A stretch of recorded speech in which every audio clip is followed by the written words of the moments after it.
Welcome you all to Mind Map Education. আজি আমাৰ ভিডিঅ'টো অকণমান স্পেচিয়েল হ'ব। ভিডিঅ' মানে কি? I am going to start A series on answer writing. ইয়াত আমি কি কৰিম? ইয়াত আমি আনচাৰ ৰাইটিং শিকিম টপাৰ্ছৰ আনচাৰ কপিৰ পৰা। গতিকে আজিৰ যিটো আনচাৰটো হয়, এই আনচাৰটো শক্তি ডুবে মেমৰ হয়। শক্তি ডুবে মেমে কি কৰিছিলে? তেওঁ 2024ত UPSC AIR 1 পাইছে। অলৰাইট, এই যিখন তেওঁ আনচাৰ কপি হয়, এইখন অলৰেডি ভিজন IASৰ যিটো ৱেবছাইট হয়, তাত আপোনালোকে পাই যাব যদি আপোনালোকে চাব বিচাৰে। গতিকে ইয়াত এটা বস্তুৱে কৰিব খুজিছোঁ এইটোৰ জৰিয়তে যে আনচাৰ এটা কেনেকৈ বেছিক বস্তুখিনি ষ্ট্ৰাকচাৰ এটা সঠিককৈ এটা ষ্ট্ৰাকচাৰ ফ'ল' কৰি, ঠিক আছে, বেছিক ফাণ্ডামেণ্টেল নলেজখিনিৰ জৰিয়তে কেনেকৈ মেমে ইমান ধুনীয়াকৈ প্ৰেজেণ্ট কৰিছে যাতে তেওঁ ৰেংক 1 পাবলৈ সক্ষম হৈছে। এইটো বস্তু এটা কাৰণে দেখাব খুজিছোঁ যে এটা বস্তু মই দেখিলোঁ, যিটো আমি যদি মাৰ্কেট বুলি কওঁ বা গোটেই কোচিংটোত কওঁ, অসমৰ ক্ষেত্ৰত দেখা গৈছোঁ বহুতে মানে চিঞৰ বাখৰ কৰি এনেকুৱাকৈ ভয় খুৱাই দিয়ে যে আনচাৰ ৰাইটিং বা মেইনছৰ উত্তৰ লিখাটো এটা মানে বহুত কিবা ডাঙৰ কথা, মানে আনচাৰ লিখিবলৈ বহুত কিবা কিবি কৰিব লাগিব, একদম বহুত মাথা লগাব লাগিব, সেনেকুৱা কৰিব লাগিব। গতিকে I just want to pass those miss যে ইউ পি এছ চিৰ ৰেংক 1এও বেছিক কিন্তু যিখিনি কোৱালিটি থকা আৰু ফাণ্ডামেণ্টেলি যিখিনি সঠিক বস্তু লিখি পেলাই আৰু এটা সঠিক ষ্ট্ৰাকচাৰ ফ'ল' কৰি আনচাৰ লিখি বহুত বেছি মাৰ্কছ পাবলৈ সক্ষম হৈছে। গতিকে এই আনচাৰটো যিটো হয়, ফাৰ্ষ্ট অফ অল এই আনচাৰটো GS3 হয়। গতিকে এই আনচাৰটোত আপোনালোকে অকণমান ডেটা ইনফৰ্মেশ্যন সেইবোৰ বস্তু বেছিকৈ পাব। কাৰণ কি হয়, GS3ৰ যিবোৰ কুৱেশ্যন হয় সেইবোৰ ডেটা বা ইনফৰ্মেশ্যন চেণ্ট্ৰিক হয় আৰু most of the question mainly current এফেয়াৰৰ লগত ৰিলেটেড থাকে, ঠিক আছে, কাৰেণ্ট এফেয়াৰৰ লগত ষ্টেটিকবোৰ ৰিলেটেড থাকে। কিন্তু যদি GS2 বা GS1ৰ কুৱেশ্যন হয়, তাত কি হয়, তাত ষ্টেটিক বুলি যিটো বস্তু হয়, অৰ্থাৎ বুকিছ বস্তুখিনি যিখিনি হয় সেইখিনি বেছি পাব। গতিকে ইয়াত অলপ ডাটা বা ইনফৰ্মেশ্যন বেছিকৈ দেখা পাব, সেইটো কাৰণে ভয় খাব নালাগে। এইটো ৰিকুৱাৰমেণ্ট হয়, যেতিয়া প্ৰিপেৰেশ্যন কৰিব তেতিয়া এইখিনি বস্তু পাব। So' let's start the question first. এতিয়া কুৱেশ্যনটো অসমৰ লগতে ৰিলেটেড হয়, সেইকাৰণে এইটো কুৱেশ্যনেই লৈছে ফাৰ্ষ্টতে। যে কুৱেশ্যনটো সুধিছে, what are the challenges faced by the Assam rifles with regard to border management and tackling of insurgency in north east India. ঠিক আছে, discuss how the challenges require a reorientation of the force. So' কুৱেশ্যনটো এইটোৱে সুধিছে simply যে north ইষ্টৰ ক্ষেত্ৰত আছাম ৰাইফলছে উত্তৰ পূব ভাৰত বা নৰ্থ ইষ্টৰ ক্ষেত্ৰত বৰ্ডাৰ মেনেজমেণ্ট আৰু ইনচাৰ্জেঞ্চিৰ ক্ষেত্ৰত কি কি সমস্যাৰ বা চেলেঞ্জেছ ফেচ কৰিছে, ঠিক আছে, বা কি কি সমস্যাৰ সন্মুখীন হৈছে। চ' এইটো বস্তু আমি এইটো বৰ্ডাৰ কৰি দিছোঁ, চেলেঞ্জেছ কি কি ফেচ কৰিছে বা সমস্যাৰ সন্মুখীন হৈছে in case of what, border management and insurgency. Alright, তাৰপিছত কি সুধিছে, তাৰপিছত সুধিছে যে discuss how this challenges require a reorientation of the force. Reorientation মানে বেছিকেলি কি হয়, এইটো কাইণ্ড অফ এটা চলিউশ্যন এটা সুধিছে যে ফ'ৰ্চ বা বেছিকেলি আছাম ৰাইফলছে কি কি ক্ষেত্ৰত এটা চলিউশ্যন কেন্দ্ৰিক বা এটা ৱে ফৰৱাৰ্ড কেন্দ্ৰিক এপ্ৰ'চ ল'ব পাৰিব, ঠিক আছে, সেই বস্তুটো সুধিছে চলিউশ্যন কেন্দ্ৰিক। এতিয়া আমি চাওঁ যে মেমে কেনেকৈ এইটো আনচাৰটো লিখিছে।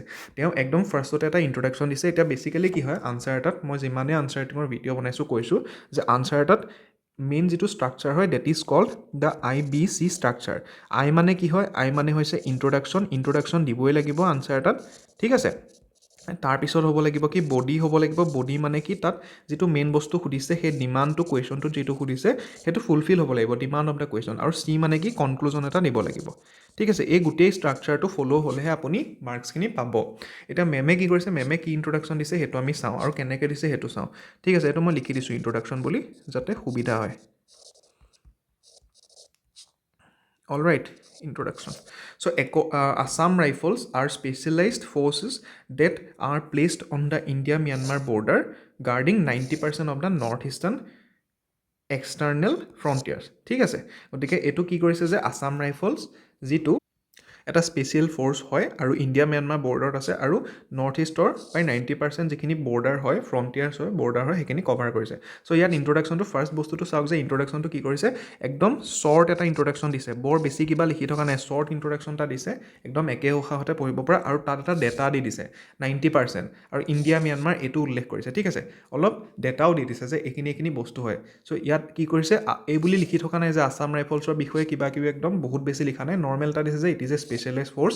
কি কৰিছে, সেইটো ইণ্ডিয়া ম্যানমাৰ বৰ্ডাৰত আছে, গাৰ্ড কৰি আছে, আৰু 90% অফ দ্য নৰ্থ ইষ্টৰ এক্সটাৰ্নেল ফ্ৰণ্টিয়াৰ এওঁলোকে গাৰ্ড কৰি আছে, ঠিক আছে। সেইটো বস্তু দিলে। আৰু তাৰপিছত লেটছ চি, তাৰপিছত কি দিছে, তাত এটা মেপ আঁকি দিছে। মেপছ কি হয়, এটা বস্তু যেতিয়া হয় আপোনালোকে যেতিয়া চান্স পাব কিবা জিঅ'গ্ৰাফিক ৰিজন হওক, বা জিঅ' পলিটিকেল বস্তু হওক, ঠিক আছে, য'ত দেশৰ কথা কিবা থাকে, 2খন দেশৰ 3খন দেশৰ কথা ইণ্টাৰনেশ্যনেল কিবা দেখুৱাব পাৰি, ড্ৰ এ মেপ। ঠিক আছে, এই মেপ আঁকিলে কি হয় সেই বস্তুটো মই কৈ আছোঁ পিছত। এতিয়া মেমে কি কৰিছে, মেপ এটা আঁকিছে, ধুনীয়াকৈ মেপ এটা আঁকিছে যে নৰ্থ ইষ্ট ৰিজনটো এনেকৈ দেখুৱাই দিলে, তাৰপৰা আছাম ৰাইফলছে এইখিনি বৰ্ডাৰ গাইড কৰিছে বুলি এইখিনি এনেকৈ আঁকি দেখাই দিছে। ঠিক আছে, এতিয়া just look at the map. এই মেপখন তেওঁ কি বহুত পাৰফেক্টলি আঁকিছে নেকি? নাই আঁকা পাৰফেক্টলি। মেপখনৰ মেইন আইডিয়াটো হৈছে যে আপোনাৰ ইণ্টেণ্টটো কি হয়, যে আপুনি বস্তুটো জানে, সেইটো জাষ্ট এক্সামিনাৰক দেখুৱাব খুজিছে। এতিয়া এক্সামিনাৰ কি কৰে, তেওঁ কাৰ্ট'গ্ৰাফাৰ নহয় যিয়ে মেপৰ অধ্যয়ন কৰে, তেওঁ জাষ্ট এইটো দেখিব লাগিব যে আপুনি মেপখন জানে, বৰ্ডাৰখিনি জানে। চ' তেওঁ এখন মেপখন আঁকিলে, তাৰপিছত এইটো দেখাই দিছে আছাম ৰাইফলছে এনেকৈ গাৰ্ড কৰিছে, আৰু লগতে আৰু এটা ইয়াত ডাটা দি দিলে কি, এতিয়া গ'ল্ডেন ট্ৰাইংগল। ঠিক আছে, গ'ল্ডেন ট্ৰাইংগল মানে কি হয়, 3খন দেশ আছে, ম্যানমাৰ, লাওছ আৰু থাইলেণ্ড। এই 3খন দেশ কিহৰ কাৰণে বিখ্যাত? এই 3খন দেশ বিখ্যাত নহয়, একচুৱেলি কুখ্যাত ড্ৰাগ ট্ৰেফিকিঙৰ কাৰণে। ঠিক আছে, এই 3খন দেশৰ পৰা পৃথিৱীৰ বহুখিনি ড্ৰাগছ যিটো ড্ৰাগছ হয়, ঠিক আছে, নিচাযুক্ত, সেইবোৰৰ ট্ৰেফিকিং হয়। গতিকে এই বস্তুটো দেখাই দিছে। ইয়াত আকৌ ম্যানমাৰ, লাওছ, থাইলেণ্ড মেপত আকৌ এনেকৈ ভাগ কৰি দেখুওৱা নাই, নৰ্মেল গ'ল্ডেন ট্ৰাইংগলটো আঁকি দেখাই দিছে। ঠিক আছে, এতিয়া যদি এই মেপখন আঁকিবলৈ যোৱা যায়, এনেকৈ যদি আঁকিবলৈ যোৱা যায়, it will take only 20 to 30 second, ভালকৈ প্ৰেক্টিছ কৰি থাকিলে আগতে। ঠিক আছে, গতিকে ইমান কম সময়ত আঁকিব পাৰিব। আৰু এই মেপখন আঁকি পেলাই তেওঁ পিছত বডি পাৰ্টত এই মেপখন কেনেকৈ তেওঁ লিংক কৰিছে সেই বস্তুটো আমি চাম। ঠিক আছে, এতিয়ালৈকে হৈ গ'ল, নেক্সট আহি গ'ল তাৰপিছত বডি। এতিয়া বডিত ফাৰ্ষ্ট বস্তুটো কুৱেশ্যনটো কি আছিলে?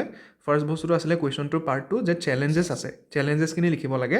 কি ক্ষেত্ৰত? যে বৰ্ডাৰ মেনেজমেণ্ট আৰু ইনচাৰ্জেঞ্চিৰ ক্ষেত্ৰত। ঠিক আছে, বৰ্ডাৰ মেনেজমেণ্ট আৰু ইনচাৰ্জেঞ্চিৰ ক্ষেত্ৰত লিখিব লাগে। এতিয়া তেওঁ কি লিখিছে চাওঁ। এতিয়া কি হয়, এই বডি পাৰ্টটো যিটো বৰ্ডাৰ মেনেজমেণ্ট আৰু ইনচাৰ্জেঞ্চি, দুটা ধৰণে লিখিব পাৰি। এটাটো হ'ল যে চেলেঞ্জেছ বুলি ডাইৰেক্ট লিখি দিব পাৰি গোটেই দুইটা পাৰ্ট একেলগ কৰি, আৰু নহ'লে কি কৰিব পাৰি, challenges in case of border management. Alright, border management বুলি লিখি পেলাই 3-4টা পইণ্ট লিখা হ'ল। তাৰপিছত আকৌ challenges in case of insurgency বুলিও লিখিব পাৰি। ঠিক আছে, এনেকৈ দুটা ভাগত ভাগ কৰি লিখিব পাৰি, সেইটো কোনো কথা নাই। এতিয়া মেমে কি কৰিছে, মেমে গোটেইখিনি বস্তু একেলগে লিখি দিছে, সেইটো এটা তেওঁ নিজৰ আইডিয়া হয়। ঠিক আছে, তেনেকৈ লিখি দিছে যে বৰ্ডাৰ মেনেজমেণ্ট আৰু ইনচাৰ্জেঞ্চিৰ ক্ষেত্ৰত কি হয়। আৰু এতিয়া তেওঁ কি হ'ব, এই যে মেপখন আঁকিলে, এই মেপখনৰ বস্তুবোৰ ইয়াত লিংক কৰিব কিন্তু, আৰু কেনেকৈ এটা ফ্ল' এটা বনাইছে, মেইনলি কুৱেশ্যনটোত ফ্ল' এটা বনাইছে, আনচাৰবোৰ পইণ্টবোৰ জেনেৰেট কৰোঁতে সেই বস্তুটো আমি চাম। চ' ফাৰ্ষ্টত তেওঁ লিখিছে, একদম ফাৰ্ষ্ট পইণ্টটো একদম বেছিক পইণ্ট হয় যে প'ৰাছ বৰ্ডাৰ হুইচ মেড ইনফিল্ট্ৰেশ্যন ইজি, যে বৰ্ডাৰখিনি প'ৰাছ হয়, সেইকাৰণে মানুহ সোমাবলৈ বা ইনফিল্ট্ৰেশ্যন কৰিবলৈ সুবিধা হয়। দেন ছেকেণ্ডটো লিখিছে ৰাফ টেৰেইন। ঠিক আছে, অৰ্থাৎ তেওঁ জিঅ'গ্ৰাফীৰ এটা ডাইমেনশ্যন ইয়ালৈ টানি আনিছে। ঠিক আছে, rough terrain that makes difficult to guard the region.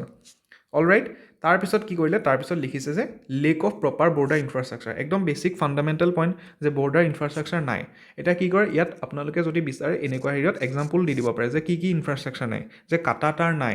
ঠিক আছে, তাৰপিছত কি হয়, যে যিখিনি তাত আছাম ৰাইফলছৰ মানুহ আছে বা পাৰ্চনেল আছে, তেওঁলোকৰ ডিজিটেল যিখিনি ইনফ্ৰাষ্ট্ৰাকচাৰ থাকিব লাগে সেইখিনি নাই, সেইবোৰ এক্সাম্পল হিচাপে দিব পাৰে বা নিদিলেও হ'ব। দেন তাৰপিছত আহিলে যে কি proximity to the golden triangle and illegal drug trade.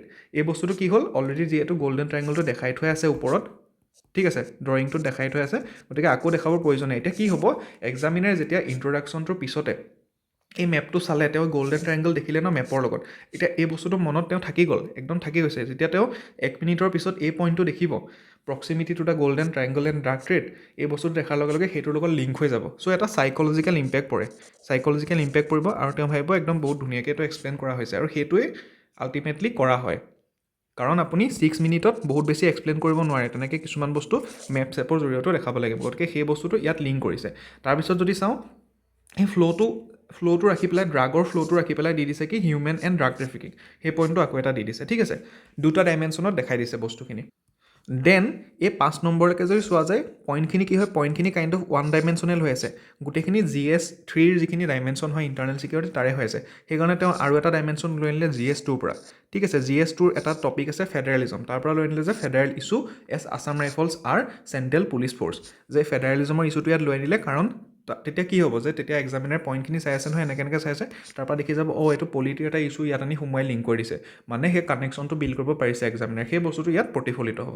চ' তেওঁ সেই ফেডাৰেল ইছ্যুটো আনিলে, কাৰণ কি হয়, চেণ্ট্ৰেল যিটো পুলিচ ফ'ৰ্চ থাকে, তাৰ লগত আমাৰ যিটো অসম পুলিচ হ'ব, তাৰ কেতিয়াবা কি হয় মতানৈক্য হয়, বা ডিপাৰ্টমেণ্টবোৰৰ মাজত কি হয়, ইটোৱে সিটোৰ লগত কাম কৰিবলৈ অসুবিধা হয়, গতিকে সেই বস্তুটো ইয়াত দেখাই দিছে ফেডাৰেল ইছ্যু হিচাপে। ঠিক আছে, তাৰপিছত লাষ্টত এটা পইণ্ট দেখাই দিছে লেক অফ মডাৰ্ণ টেকন'লজি। ঠিক আছে, এটা বেছিক পইণ্ট হয়, ফাণ্ডামেণ্টেল বেছিক পইণ্ট হয় যে মডাৰ্ণ টেকন'লজি লেক হৈ আছে, সেইটো দেখাই দিছে। গতিকে তেওঁ 7টা পইণ্ট ইয়াত লিখিলে, ঠিক আছে। আৰু প্ৰায় তেওঁ কি কৰিলে, এতিয়ালৈকে ওৱান পেজ এণ্ড হাফ তেওঁ লিখি দিলে। এতিয়া তাৰপিছত কি কৰিছে, তাৰপিছত চাব দেই, একদম ইণ্টাৰেষ্টিং হয়। তাৰপিছত নেক্সট যিটো পাৰ্ট লিখিব, নেক্সট পাৰ্টটোৰ লগত তেওঁ এটা কানেক্ট কৰিছে যে this regions have also' fuel the insurgency in the region along with making border management difficult. যে এই বস্তুটো আকৌ এবাৰ ৰিপিট কৰি দিছে যে এইকেইটা ৰিজনৰ কাৰণে ইনচাৰ্জেঞ্চিও হয় আৰু লগতে বৰ্ডাৰ মেনেজমেণ্টো ডিফিকাল্ট হয়, মেইনলি এটা কানেকশ্যন বিল্ড কৰিছে। তাৰপিছত আহিলে নেক্সট পাৰ্টটোলৈ। নেক্সট পাৰ্টটোত কি কৈছিলে, আমাক কুৱেশ্যনটোত কি সুধিছে এবাৰ আকৌ চাই লওঁ আমি। নেক্সট পাৰ্টটোত আমাক কুৱেশ্যনটোত সুধিছে যে ৰিঅৰিয়েণ্টেশ্যন এটাৰ কথা সুধিছে, যে ৰিঅৰিয়েণ্টেশ্যন কেনেকৈ কৰিব পৰা যায়, ঠিক আছে, of the force to tackle this challenges, যিখিনি প্ৰত্যাহ্বান হয়। এতিয়া ৰিঅৰিয়েণ্টেশ্যন বুলি তেওঁ এনেকৈ লিখা নাই যে ৰিঅৰিয়েণ্টেশ্যন এনেকৈ কৰিব লাগিব, তেওঁ ডাইৰেক্ট লিখিছে যে গভৰ্ণমেণ্ট ইনিচিয়েটিভ, গভৰ্ণমেণ্টে কি ইনিচিয়েটিভ লৈছে সেই বস্তুটোৱে লিখি দিছে। অলৰাইট, ৰিঅৰিয়েণ্টেশ্যন কৰিব লাগিব বুলি লিখা নাই, সেইটো আকৌ ৰিপিট কৰা নাই। এতিয়া বহুত কুৱেশ্যনত কি দেখা যায় যে যিটো কুৱেশ্যনত দিছে সেইটোকে আকৌ ৰিপিট কৰি হেডিং এটা বনাই দিয়া হয়। সেইটো কৰিলেও ভাল, কিন্তু বহু ক্ষেত্ৰত সেইটো নকৰিলেও হয়, ঠিক আছে। এটা বেলেঞ্চ বনাব লাগিব। এতিয়া বেলেগ কিছুমান, মই এতিয়া তেওঁৰ এইখন বহীখন যেতিয়া চাইছিলোঁ, বেলেগ কুৱেশ্যন কিছুমানত কিন্তু তেনেকৈ কিন্তু ৰিপিট কৰিছে, কিন্তু এইটো কুৱেশ্যনত কৰা নাই, ঠিক আছে। এইটোত ডাইৰেক্ট তেওঁ গভৰ্ণমেণ্ট ইনিচিয়েটিভ বুলি লিখিছে, আৰু তাৰপিছত তেওঁ যিখিনি প্ৰিপেয়াৰ কৰিছিলে ইণ্টাৰনেল ছিকিউৰিটি, সেইখিনি বস্তুৱে দি দিছে যে border area development program, PM DevINE, memorandum of understanding with neighbouring countries, ঠিক আছে, টু টেকেল ইনচাৰ্জেঞ্চি। তাৰপিছত নেট্ৰ' প্ৰজেক্টৰ কথা দি দিছে, তাৰপৰা দি দিছে IRNSS, যিটো অকণমান কি কৈছে তেওঁ এক্সপ্লেইন কৰি দিছে, which provide information 1500 kilometre beyond the border, ঠিক আছে। এইটো তেওঁ অকণমান এক্সপ্লেইন কৰিছে, নেটটো আৰু IRNSSটো। চ' এনেকৈ তেওঁ সেই চলিউশ্যনৰ বস্তুটো গভৰ্ণমেণ্ট ইনিচিয়েটিভৰ জৰিয়তে দেখাই দিলে। আৰু তাৰপিছত তেওঁ কি কৰিছে, এইটোত বডি পাৰ্টটো কি হ'ল, এইখিনিলৈকে বডি পাৰ্টটো কমপ্লিট হৈ গ'ল। এটা লাষ্ট বস্তুটো তেওঁ কনক্লুজন এটা দিছে, কনক্লুজনটো নিদিয়াকৈ এৰা নাই, কনক্লুজন এটা দিছে, কিন্তু কনক্লুজনটো চাব একদম কিমান শ্বৰ্ট দিছে, যে does their is a need for defence modernisation to is their task. যে আছাম ৰাইফলছৰ, সেইবুলি লিখা নাই যে আছাম ৰাইফলছৰ কৰিব লাগিব বুলি, যে তেওঁলোকৰ ইজ দেয়াৰ টাস্ক, তেওঁলোকৰ কামখিনি আৰু ইজি কৰিবৰ কাৰণে ডিফেন্সৰ মডাৰ্ণাইজেশ্যনৰ প্ৰয়োজন আছে, সেইটো তেওঁ লাষ্টত এটা কনক্লুজন লিখিছে। এতিয়া বহুতে ক'ব এইটোতো নৰ্মেল হেৰি হয়, এনেকৈ নিলিখিলেও হয়, লাষ্টত কনক্লুজন এটানো কি প্ৰয়োজন আছে, বাট কনক্লুজনটো লিখিব লাগে, আৰু সেই ষ্ট্ৰাকচাৰটো ফ'ল' কৰিছে। এটা কাৰণেই লাগে, কি হয়, যেতিয়া আপোনাৰ বহীখন এক্সামিনাৰে চোৱাৰ আগতে যিটো মাৰ্কছ এটা দিব ন, মাৰ্কছ এটা এলট কৰিব, যে এইটো 10ৰ ভিতৰত মই বোলে 5 দিছোঁ, এইটো 10ৰ ভিতৰত বোলে মই 7 দিছোঁ, তাৰ আগতে কি কৰিব, তাৰ আগতে কনক্লুজনটো পঢ়িব। গতিকে কনক্লুজন এটা you have to give at least, সেইটো এটা ইম্প্ৰেশ্যন পেলাব যে আপুনি পাংচুৱেল হয়, আপুনি ষ্ট্ৰাকচাৰ এটা ফ'ল' কৰিছে, ঠিক আছে। গতিকে ইয়াত তেওঁ তেনেকৈ ষ্ট্ৰাকচাৰটো একদম সম্পূৰ্ণকৈ ফ'ল' কৰিছে, যিটো ইন্ট্ৰডাকশ্যন বডি কনক্লুজন হয়, আৰু এনেকৈ তেওঁ আনচাৰটো লিখিছে। গতিকে আমি শক্তি ডুবে মেমৰ এইটো আনচাৰ চালোঁ, আকৌ আমি বেলেগ আনচাৰ চাম। গতিকে আজিৰ আনচাৰটো হৈছে ইমানে। ইয়াৰ লগতে যদি আপুনি আনচাৰ ৰাইটিং ভালকৈ শিকিব বিচাৰে APSCৰ কাৰণে, APSCৰ বাবে আপুনি যদি আনচাৰ ৰাইটিং কৰিব বিচাৰে ভালকৈ, আমাৰ এটা প্ৰগ্ৰেম আছে, ইট ইজ কল্ড উত্তৰণ, ঠিক আছে। আমাৰ এটা প্ৰগ্ৰেম আছে, ইট ইজ কল্ড উত্তৰণ। এই প্ৰগ্ৰেমটোত কি হয় যে গোটেইকেইখন GS পেপাৰৰ আপোনাৰ আনচাৰ ৰাইটিঙৰ কাৰণে যিখিনি বস্তু লাগে, অনলি ফৰ আনচাৰ ৰাইটিং, যে আনচাৰ ৰাইটিঙত মাষ্টাৰীৰ কাৰণে যিখিনি বস্তু লাগে, সেই গোটেইখিনি বস্তু এটা মডিউলৰ জৰিয়তে কৰাই থকা হৈ যায়, ঠিক আছে। আপোনালোকে এইটোৰ ক্ষেত্ৰত আপোনালোকে উত্তৰণটো ট্ৰাই কৰি চাব পাৰে। Then also' we have got the Prastuti, ঠিক আছে, প্ৰস্তুতি ডেইলি আনচাৰ ৰাইটিং প্ৰগ্ৰেম। প্ৰস্তুতি ডেইলি আনচাৰ ৰাইটিং প্ৰগ্ৰেম আমাৰ আছে, য'ত আপুনি কি হয়, ডেইলি আনচাৰ লিখি পেলাই এটা কনচিষ্টেঞ্চি বিল্ড কৰিব পাৰে। তাত আপোনাৰ আনচাৰ ইভালুৱেট কৰা হয়, মডেল আনচাৰ দিয়া হয়, আৰু লগতে আনচাৰ ৰাইটিং ক্লাছেছো হয় উইকেণ্ডত, ঠিক আছে। এতিয়া কি হ'ব যে উত্তৰণটো বৰ্তমান চলি আছে, আৰু আমাৰ যিটো প্ৰস্তুতি প্ৰগ্ৰেম হয়, এইটো ক্ষেত্ৰত প্ৰস্তুতিৰ বহুত আমাৰ কাৰণে আমাৰ ওচৰলৈ এনকুৱাৰী আহে। প্ৰস্তুতিটো কি হয়, এইটো মেইনলি বেটছ ৱাইজ হয়, আৰু এই প্ৰগ্ৰেমটোত কি হয়, এই প্ৰগ্ৰেমটোত মেইনলি আমি কোৱালিটিটো কণ্ট্ৰল কৰিবৰ কাৰণে বহুত কম ষ্টুডেণ্ট ৰখা হয়। যদি এটা বেটছত 20 জন বা 30 জন তেনেকৈ ষ্টুডেণ্ট ৰখা হয়, ঠিক আছে, বৰ বেছি ষ্টুডেণ্ট ৰখা নহয়। গতিকে আমাৰ সোনকালে ফিল আপ হৈ যায় 2-3 দিনত, আৰু সেইকাৰণে আমি আকৌ নেক্সট বেটছলৈ ৰ'বলগীয়া হয়। এটা বেটছ খালী হ'লে আমি নেক্সট এটা ল'ব পাৰোঁ। গতিকে এইটো আমাৰ আছে। দেন আনচাৰ ৰাইটিঙৰ ক্ষেত্ৰত আপোনালোকে উত্তৰণৰ ক্ষেত্ৰত যদি আপোনালোকে কিবা এনকুৱাৰী কৰিব বিচাৰে, ইউ কেন কণ্টেক্ট দিছ নম্বৰ 8135918443, ঠিক আছে। এইটোত আপোনালোকে হোৱাটছএপ কৰিব পাৰে, আৰু লগতে কলো কৰিব পাৰে যদি আপোনালোকে এই বিষয়ে আনচাৰ ৰাইটিঙৰ ক্ষেত্ৰত জানিব খোজে। লগতে আমাৰ মেইনছৰ কাৰণে আৰু বহুত প্ৰগ্ৰেম আছে, লাইক লুইথ 360, ঠিক আছে, যিটো আমাৰ আছাম চেণ্ট্ৰিক প্ৰগ্ৰেম হয়। মেইনছত অসমৰ ক্ষেত্ৰত যিটো প্ৰায় 1500 মাৰ্কছৰ ভিতৰত 600 মান মাৰ্কছ অসমৰ পৰা আহে, সেইখিনি আপোনালোকে লুইথ 360ৰ জৰিয়তে কমপ্লিট হ'ব। লগতে এছেৰ ক্ষেত্ৰতো উই হেভ গট দ্য সৃষ্টি এছে ৰাইটিং প্ৰগ্ৰেম, য'ত এছেৰ একদম বেচিক্সৰ পৰা এডভান্স লেভেললৈকে আপোনালোকে শিকিব পাৰিব। গতিকে আজিলৈ ইমানেই। আপোনালোকে লগতে কি কৰিব, এইখিনিৰ লগতে যদি কিবা আপোনালোকৰ ডাউট থাকে, এনকুৱাৰী কৰিব থাকে, আপোনালোকে ইয়াত কণ্টেক্ট কৰিব। লগতে মোৰ যিটো টেলিগ্ৰাম আই ডি হয় বা গৌৰৱ ছাৰৰ যিটো টেলিগ্ৰাম আই ডি হয়, আপোনালোকে তাতো কণ্টেক্ট কৰিব পাৰে। আৰু তাৰ কাৰণে আপোনালোকে আমাৰ যিটো Telegram group mind map APSC তাত জইন কৰি ল'ব। তাত আমাৰ কিছুমান ডেমো PDF আছে, ডেমো ক্লাছেছ আছে, সেইবোৰ আপোনালোকে চাব পাৰিব। ঠিক আছে, গতিকে আজিলৈ ইমানেই। আজিৰ ভিডিঅ'টো ইমানতে সামৰিছোঁ। জয় অসম।